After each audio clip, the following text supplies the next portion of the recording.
Welcome to the market money magnet guys. आज यहाँ इस वीडियो में हम बात करने वाले हैं इंडिया की सबसे बड़ी प्राइवेट बैंक के बारे में, जो आज करीबन मोर देन 5% की गिरावट में है। आप समझ के ही गए होंगे मैं किस बैंक के बारे में बात कर रही हूँ। इसके कांस्टेंट क्वार्टर रिजल्ट्स थोड़े ख़राब आ रहे हैं, तो ऑब्वियस है हमें ये जानना ज़रूरी है क्या ये बैंक में बने रहना है या ये बैंक से अब एग्जिट कर लेना चाहिए, क्योंकि हम जानते हैं कि कपल ऑफ क्वार्टर रिजल्ट अगर किसी भी बैंक के किसी भी स्टॉक के ख़राब आते हैं तो ऑब्वियसली इसके बारे में एक बड़ा डिसीजन लेना ज़रूरी होता है। तो चलिए हम सबसे पहले देख लेते हैं हम कौन से स्टॉक की बात कर रहे हैं। हम बात कर रहे हैं HDFC बैंक के बारे में, जो कि मोर देन 5% की गिरावट में आज देखने को मिला। इस गिरावट के पीछे के रीजंस डेफिनेटली हमको जानना है, क्योंकि इसका क्वार्टर रिजल्ट आया है। वैसे तो प्रॉफिट ग्रोथ जो है 5% की ईयर ऑन ईयर देखने को मिल रही है, लेकिन फिर भी मार्केट में ये गिरावट जो है ये देखने को मिल रही है। क्यों? तो चलिए हम देखते हैं कि कुछ पिछले क्वार्टर्स और ईयर ऑन ईयर ग्रोथ इसकी कैसी रही है, ताकि हमें ये डिसीजन ले पाए कि क्या ये बैंक में बने रहना चाहिए या ये बैंक से एग्जिट कर लेना ही हमारे लिए एक फ़ायदेमंद सौदा साबित हो सकता है। ये हम स्टैंड अलोन फाइनेंशियल रिजल्ट देख रहे हैं, बैलेंस शीट देख रहे हैं 30 जून 2026 की। ये आप देख सकते हैं 30 जून 2026, ये है 31 मार्च 2026 एंड 30 जून 2025। ये इसका सीक्वेंस है, इस सीक्वेंस को याद रखते चलिए। सबसे पहले हम पूरी बैलेंस शीट नहीं पढ़ेंगे, बहुत समय जाएगा, वीडियो बहुत लेंथी हो जाएगा। हम मेन चीज़ें देखेंगे, जैसे कि सबसे पहले टोटल हम अगर इसका इनकम देखें फर्स्ट एंड सेकेंड क्वार्टर का, तो ये 3 इनकम आपको यहाँ पे नज़र आएंगे। सबसे पहले अगर जून 2025 में देखें तो 99,200 करोड़ का देखने को मिलता है। देन 31 मार्च 2026 का देखें तो 89,808 करोड़ का, और फिर से अगर हम जून 30 का देखें तो 92,184 करोड़। अब ये टोटल इनकम में अगर हम ईयर ऑन ईयर बात करें तो इनकम कम हुआ है 99,200 से 92,100। अब यहाँ पे हम क्वार्टर ऑन क्वार्टर बात करें तो ये हमें स्लाइटली ग्रोथ देखने को मिल रही है। अब ये तो रहा टोटल इनकम की बात।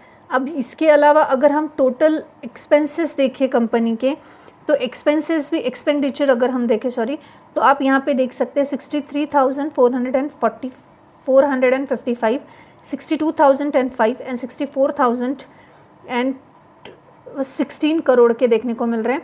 तो यहाँ पे 63 के हिसाब से ईयर ऑन ईयर कम हुआ है, quarter on quarter slightly growth देखने को मिल रही है। अब वहीं पे अगर हम नीचे जाकर अर्निंग पर शेयर की बात करें तो अर्निंग पर शेयर आप यहाँ पे देख सकते हैं, ये है अर्निंग पर शेयर। और वहाँ यहाँ पे आप अगर देखें तो 19.89% से लेके ईयर ऑन ईयर 19.57%, 19.71% से 19.50%, यानी अर्निंग पर शेयर कम हुआ है यहाँ पे। अब यहाँ पे ग्रॉस एनपीए देखना ज़रूरी है, क्योंकि अगर हम फाइनेंस सेक्टर का कोई भी स्टॉक देख रहे हैं तो हमें एनपीए देखना ज़रूरी होता है। एनपीए में आप यहाँ पे अगर फाइनल नेट ये ग्रॉस एनपीए देखेंगे तो 35,846, देन 34,061 एंड 37,040। तो ईयर ऑन ईयर कम हुआ है, क्वार्टर ऑन क्वार्टर थोड़ा सा बढ़ा है। तो यहाँ पे स्टैंड अलोन बैलेंस शीट में ईयर ऑन ईयर परफॉर्मेंस हमें कम होता हुआ देखने को मिल रहा है। क्वार्टर ऑन क्वार्टर में हमें थोड़ा सा ठीक ठाक परफॉर्मेंस होता हुआ HDFC का देखने को मिल रहा है। अगर हम इनके अदर सेगमेंट्स की बात करें रेवेन्यू के, आप देख सकते हैं इनकम फ्रॉम ऑपरेशंस की बात करें तो 89,806 करोड़ से 92,184 करोड़ देखने को मिल रहा है।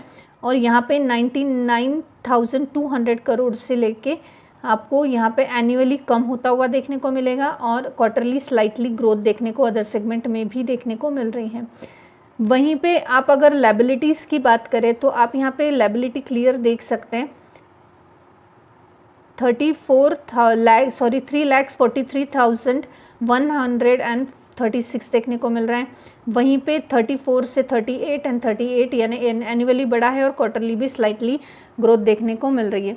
अगर हम यहाँ पर बात कर ले कंसोलिडेटेड बैलेंस शीट के बारे में, तो आप यहाँ पे देख सकते हैं टोटल इनकम कंसोलिडेट का अगर हम देखें तो करीबन यहाँ पे हमें 13,03,054 crore, then 11,06,919 crore and then 13,03,010 crore, यानी यहाँ पे 13,31 हो गया, यानी ये बढ़ गया है, और ये हमें स्लाइटली कम होता हुआ नज़र आ रहा है। क्वार्टर ऑन क्वार्टर कम है, ईयर ऑन ईयर ज़्यादा है।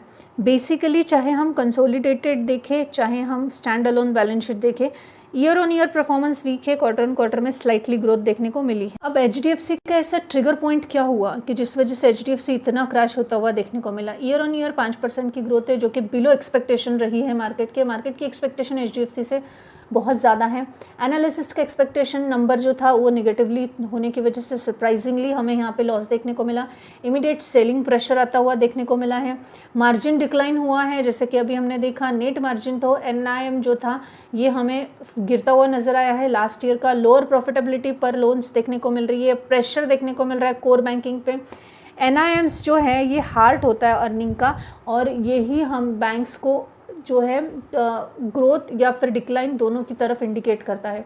और इवन अ स्मॉल गिरावट भी एक बिग रिएक्शन ऐसे में बन सकती है। स्टॉक 5% के आसपास गिरा एक सिंगल दिन में। FIs और जो बिग फंड्स थे उनकी एक्सपेक्टेड स्ट्रॉन्ग थी HDFC से, जो पूरी नहीं हो सकी है, इस वजह से हमें ये जो है गिरावट देखने को मिल रही है। अब इसके जो क्वार्टर का कंपैरिजन की बात करें तो FY27 यानी करंट क्वार्टर जो है इसमें 5% की जो प्रॉफिट ग्रोथ है सिर्फ 5% है। एक्सपेक्टेशन कम हुई है। NIM जो मार्जिन है ये डाउन रहा है, इस वजह से स्टॉक एक दिन में हमें 4-5% की गिरावट में देखने को मिला। वहीं पे अगर हम FY26 की बात कर ले 26 की बात कर ले मार्च वाले क्वार्टर की, तो ग्रोथ डिसेंट थी, मार्जिन प्रेशर डिसेंट था। मार्जिन जो इंटीग्रेशन इशू था HDFC लिमिटेड का, उसकी वजह से भी थोड़ा सा प्रेशर में देखने को मिला। स्टॉक का रिएक्शन फ्लैट था या स्लाइटली नेगेटिव था, बहुत ज़्यादा मार्केट ने जो है ऐसे नेगेटिव रिएक्शन नहीं दिखाया था, क्योंकि ठीक है बट नॉट एक्साइटेड ऐसा भी रिएक्शन हम मार्केट का FY 2026 का देखने को हमें मिला क्वार्टर रिजल्ट 4 का। और क्वार्टर रिजल्ट 3 की बात करें तो लोन ग्रोथ स्ट्रॉन्ग थी, बट कॉस्ट फंड जो था ये बढ़ रहा था, मार्जिन प्रेशर कंटिन्यू था, साइडवे या माइनर फॉल हमें देखने को मिला था। क्वार्टर 2 की अगर हम बात करें FY 26 के, तो नंबर्स ओके थे, पोस्ट मार्जिन एडजस्टमेंट फ्रेज था, स्टॉक का रिएक्शन वोलेटिलिटी था, अप एंड डाउन था, कोई भी क्लियर रिएक्शन देखने को नहीं मिल रहा था। ओवरऑल अगर हम बात करें तो लास्ट के 3 से 4 क्वार्टर का जो पैटर्न रहा है वो वीक और एक्सपेक्टेशन रिजल्ट्स का पूरा नहीं पड़ पाया, डिसेंट या मिक्स या नॉर्मल रहा है, जिस वजह से इस बार शार्प फॉल है, फ्लैट नेगेटिव साइडवे या वोलेटिलिटी में ही ये स्टॉक देखने को हमें मिला है। अब जो एक ट्रुथ है जो 90% लोग नहीं समझ रहे हैं वो ये नहीं है कि स्टॉक में गिरावट आई है, वो ये है कि प्रॉब्लम कंसिस्टेंट डिसअपॉइंटमेंट में है। Loss is not the problem, problem is a consistent disappointment. NIM continuously pressure में है। जो इसका जो एक मर्जर के बाद एक इफ़िशियंसी इम्पैक्ट होना चाहिए था वो नहीं देखने को मिल रहा।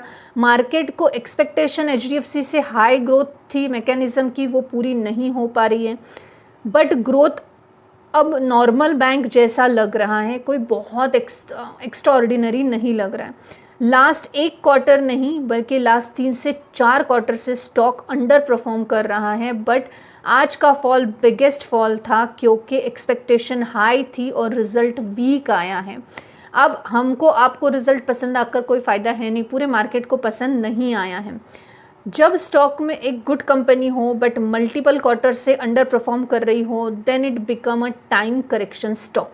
अब टाइम करेक्शन स्टॉक एग्जैक्टली होता क्या है, अगर ये आप जानना चाहते हो तो आपको TCS लिखना है कमेंट में, और हम टाइम करेक्शन स्टॉक के ऊपर एक डिटेल वीडियो लेकर आएंगे। तो बेसिकली HDFC बैंक जो है, ये HDFC बैंक की गिरावट के पीछे का रीज़न हमने आज का भी जाना, और कंसिस्टेंट जो गिरावट है उसके पीछे का भी टाइम जाना। अभी HDFC bank time correction stock बन चुका है, तो ऑब्वियस है इस स्टॉक को बाय करना है या इसको अभी सेल करना है, ये डिसीजन आप मुझे कमेंट सेक्शन में बताइए कि आपको क्या लगता है, और मैं वहीं पे मेरा भी ओपिनियन आपके साथ शेयर करूंगी। This video is only for the educational purpose, I am not giving any recommendation here, neither buy not sell. I hope this information is informative for you. Thanks for watching.